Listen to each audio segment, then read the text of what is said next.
Got another Yamaha yz490 here. This is an 82 model. It's not quite as nice as the 83 that I was looking at yesterday, but hopefully when I go to try and start it, it's not going to damage its own clutch cover, which the one did yesterday. Some nice details about this bike. One of my favourites is the rear foot pegs. So obviously you can take a pillion. So they've drilled through the swing arm to mount the foot pegs. So whether you're going to want to replace the whole swing arm or take them out and have a plate welded on each side, that'll be completely up to you.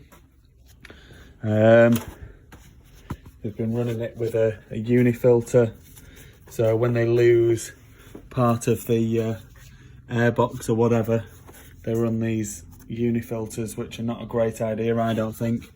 But unfortunately what they've done is they've cut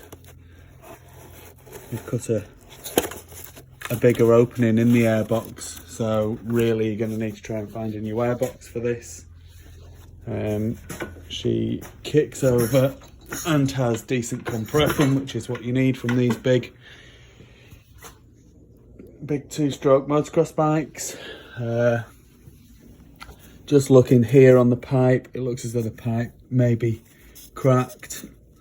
Not entirely sure.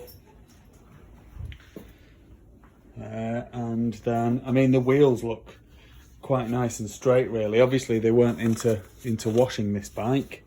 It says it was used as a spectator bike for King of the Hammers, which is a really cool desert race that I'm desperate to go to. Maybe it's not been washed since then, in 2016. Whether they've tried to repair this tank or not, I am not sure. It's possible that it's had a leak, so it's maybe going to need a new tank as well. The tank cap has been gummed up with silicone or some other strange substance. It's had a little bit of welding on the pipe. The other side is probably more of a worry. It looks as though they've tried to repair the inlet manifold at some point as well. And yeah, I mean, she's been ridden is the thing. She's been used and she's been ridden. So I'm going to check now for a spark. I'm going to check the kill switch, and then we'll see what the inside of the carb looks like, and see if she'll run without damaging the clutch cover. So yesterday, the one I had here, it actually the kickstart, when it returned, it snapped this piece of the clutch cover off, which was not ideal. Just noticed a bit more on this front pipe. So it's got the crack here, and it looks as though it's been repaired here, but then I've just noticed all of this. So it's been substantially repaired with terrible welding, and it's got a lot of dings and everything like that in it. So whether you can repair that or not, jury's out, really. Nice big fat blue spark from this.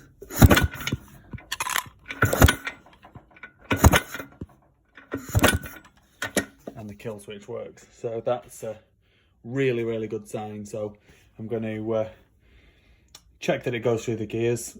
I'm going to clean the carb, and then let's see if she'll run, eh? Here we go, the gearbox test. So it's in neutral at the minute. I'm not going to be able to turn the engine over with the back wheel, really. It'd be too difficult, but yeah. First gear, turns over slightly, back into neutral. Second gear, third gear, fourth gear. Fourth is the top.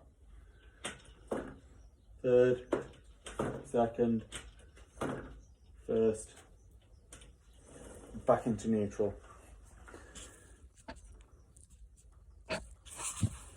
So I've taken the carb off. and I wanted to get the uni filter off. I don't like these things at all. Better than nothing, obviously, but not what it was designed for. Anyway, the uni filter seemed quite clean and it looked quite new, really. And I've just literally taken the float bowl off, and that's what she looks like. She looks very clean indeed. The main jet's clear. I'm just going to get a bit of compressed air and blow it down the pilot jet and check the choke jet. Basically, the choke jet is this orifice here. So this tube here goes down from the choke into here, and then there's a small hole in there. So that needs to be clear, because otherwise the choke won't work. And when you're starting them from cold, obviously you need the choke to work. So let me just blow those two pieces out, and then stick her back on the bike, go and get some dinner, and then come back and start her up. Okay, so cleaned the carb out. Well, it didn't need cleaning. Took the top off the carb, put the carb back on, and when I've kicked it, I've realised there's not as much compression as I was expecting. It's one thing pushing the kickstarts down with your hand. I mean, really, I should be having a compression tester on, but you know, with the number of bikes I've got to get going or get through, it's not always feasible to do that. So anyway, realised there wasn't as much compression as I thought, but thought I'd carry on giving it a go. And it's coughed a couple of times. So then I've had another quick look around the bike, and if you look here, so this is the bottom of the cylinder. So this would be where the base gasket would be. So there's a fuel and oil mixture coming out where the cylinder meets the crankcases, which would suggest to me that the base gasket's blown out, basically. So I think she's gonna need a top end rebuild. So piston, rebore, head and base gasket.